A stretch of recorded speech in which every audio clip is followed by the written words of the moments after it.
ಮೂಡಿಗೆರೆ ತಾಲೂಕು ಆಡಳಿತ, ತಾಲೂಕು ಪಂಚಾಯಿತಿ, ಪಟ್ಟಣ ಪಂಚಾಯಿತಿ, ಶಿಕ್ಷಣ ಇಲಾಖೆ ಹಾಗೂ ಸಮಾಜ ಕಲ್ಯಾಣ ಇಲಾಖೆ ಸಂಯುಕ್ತಾಶ್ರಯದಲ್ಲಿ ಭಾರತ ಸಂವಿಧಾನ ದಿನಾಚರಣೆ ಕಾರ್ಯಕ್ರಮವನ್ನು ಆಚರಿಸಲಾಯಿತು. ಇನ್ನು 1949ರ ನವೆಂಬರ್ 26ರಂದು ಭಾರತದ ಸಂವಿಧಾನವನ್ನು ಸಂವಿಧಾನ ರಚನಾ ಸಭೆಯು ಅಂಗೀಕರಿಸಿತು. ಈ ದಿನವನ್ನು ಸಂವಿಧಾನ ದಿವಸ್ ಎಂದು ಕರೆಯುತ್ತಾರೆ. ಸಂವಿಧಾನದ ಮಹತ್ವದ ಬಗ್ಗೆ ಜಾಗೃತಿ ಮೂಡಿಸಲು ಮತ್ತು ಸಂವಿಧಾನವನ್ನು ರಚಿಸಿದ ಡಾಕ್ಟರ್ ಬಿ.ಆರ್. ಅಂಬೇಡ್ಕರ್ ಅವರ ಕೊಡುಗೆಗಳನ್ನು ಗೌರವಿಸಲು ಈ ದಿನವನ್ನು ಆಚರಿಸಲಾಗುತ್ತದೆ.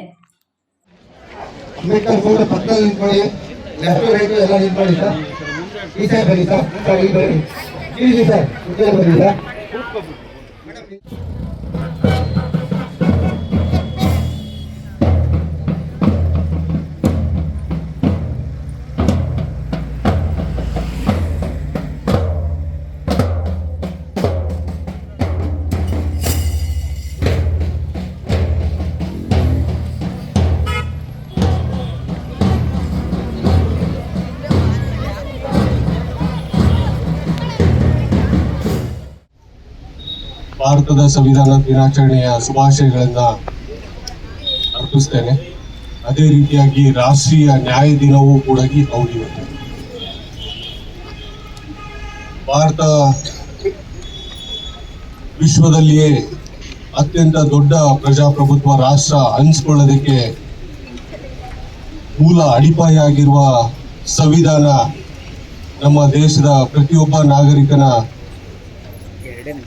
ಒಂದು ಆತ್ಮಗ್ರಂಥ ಅಂತಾನೆ ಹೇಳ್ಬೋದು. ನಾವು ನಮ್ಮ ದೇಶದಲ್ಲಿರ್ತಕ್ಕಂಥ ಮಹಾನ್ ಗ್ರಂಥಗಳಾದಂಥ ರಾಮಾಯಣ, ಭಗವದ್ಗೀತೆ ಅಂತ ನಾವು ಹೆಂಗೆ ಹೇಳ್ತೀವಿ, ಅದೇ ರೀತಿಯಾಗಿ ಪ್ರತಿಯೊಬ್ಬ ನಾಗರಿಕ ಜೀವಿಸಲು ಸ್ವಾತಂತ್ರ್ಯ ನೀಡಿರ್ತಕ್ಕಂಥ ಮಹಾನ್ ಗ್ರಂಥ ನಮ್ಮ ಸಂವಿಧಾನ. ಸಂವಿಧಾನ ಜಾರಿಗೆ ಬಂದು 75-76 ವರ್ಷಗಳಾದರೂ ಕೂಡ ಇವತ್ತಿಗೂ ಪ್ರಸ್ತುತಿಯನ್ನ ಈಗಾಗಲೇ ನಮ್ಮ ಉಪನ್ಯಾಸಕರು ಹೇಳ್ತಾ ಇದ್ರು. ಸಂವಿಧಾನ ರಚನೆ ಮಾಡಬೇಕಾದ್ರೆ ನಮ್ಮ ಹಿರಿಯರು, ಮುತ್ಸದ್ದಿಗಳು ಹಾಗೂ ಸ್ವಾತಂತ್ರ್ಯ ಹೋರಾಟಗಾರರು 19ನೇ ಶತಮಾನದ ಪ್ರಾರಂಭದಿಂದ ಹಿಡಿದು ಅಂದ್ರೆ 1909ರಲ್ಲಿ ನಮ್ಮ ಸಂವಿಧಾನ ರಚನೆಗೆ ನಾವು ಯೋಚನೆ ಮಾಡಿ ಹಂತ ಹಂತವಾಗಿ ಮಾಂಟಿಗೋ ಚೆಮ್ಸ್ಫರ್ಡ್ ಕಮಿಟಿ ಆಗಿರ್ಬೋದು, ರೌಂಡ್ ಟೇಬಲ್ ಕಾನ್ಫರೆನ್ಸ್ ಆಗಿರ್ಬೋದು, ಭಾರತ ಇಂಡಿಯನ್ ಆಕ್ಟ್ ಆಗಿರ್ಬೋದು, ಕ್ಯಾಬಿನೆಟ್ ಮಿಷನ್ ಅಲ್ಲಿ ತಗೊಂಡಂತ ಡಿಸಿಷನ್ಸ್ ಆಗಿರ್ಬೋದು, ಸ್ವತಂತ್ರ ಪೂರ್ವದಲ್ಲಿ ನಡೆದಂತ 100 ಸಮಿತಿಗಳ ಒಂದು ಅಂತಿಮ ನಿರ್ಣಯ ನಮ್ಮ ಭಾರತದ ಸಂವಿಧಾನ. ನಮ್ಮ ಭಾರತದ ಸಂವಿಧಾನ ವಿಶ್ವದಲ್ಲಿ ಅತ್ಯಂತ ದೊಡ್ಡ ಸಂವಿಧಾನ.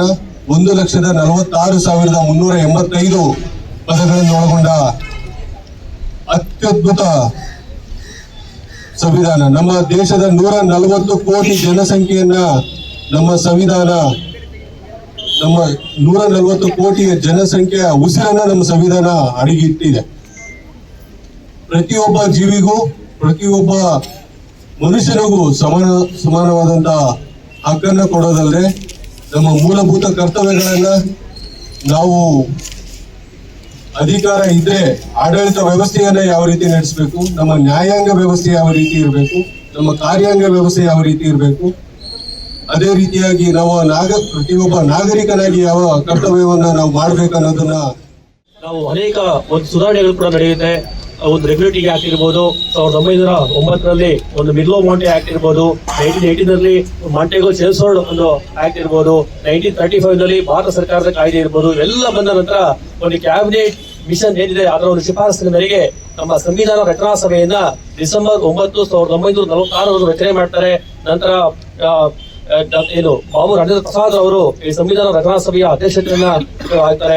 1947 ಆಗಸ್ಟ್ 27ನೇ ತಾರೀಕು ನಮ್ಮ ಡಾಕ್ಟರ್ ಬಾಬಾ ಸಾಹೇಬ್ ಅಂಬೇಡ್ಕರ್ ಅವರು ಈ ಸಂವಿಧಾನ ರಚನಾ ಸಭೆಯ ಒಂದು ಕರಡು ಸಮಿತಿಯ ಅಧ್ಯಕ್ಷತೆಯನ್ನು ಕೂಡ ವಹಿಸಿಕೊಳ್ತಾರೆ. ಇಷ್ಟೆಲ್ಲ ಒಂದು ಪ್ರಯತ್ನದ ಫಲವಾಗಿ ನಮ್ಮ ಸಂವಿಧಾನ ರಚನಾ ಸಭೆ 2 ವರ್ಷ 11 ತಿಂಗಳು 18 ದಿವಸಗಳ ಕಾಲ ಸುದೀರ್ಘ ಕಾಲ ಈ ಸಂವಿಧಾನದ ಬಗ್ಗೆ ಚರ್ಚೆ ಆಗಿ ನವೆಂಬರ್ 26, 1949ರಂದು ನಮ್ಮ ಸಂವಿಧಾನವನ್ನು ನಾವು ಅಂಗೀಕಾರ ಮಾಡ್ತೀವಿ. ಜನವರಿ 26, 1950ರಂದು ನಮ್ಮ ಸಂವಿಧಾನ ಜಾರಿಗೆ ಬರುತ್ತೆ. ನೋಡಿ, ಈ ಒಂದು ಇಡೀ ವಿಶ್ವದಲ್ಲೇ ಶ್ರೇಷ್ಠವಾದ ಬಲಿಷ್ಠವಾದ ಸಂವಿಧಾನ ನಮ್ದು. ಡಾಕ್ಟರ್ ಬಾಬಾ ಸಾಹೇಬ್ ಅಂಬೇಡ್ಕರ್ ಅವರು ಅನೇಕ ದೇಶಗಳ ಸಂವಿಧಾನವನ್ನು ಅಧ್ಯಯನ ಮಾಡಿ ನಮ್ಗೆ ಒಂದು ಉತ್ತಮ ಸಂವಿಧಾನ ಕೊಟ್ಟಿದ್ದಾರೆ.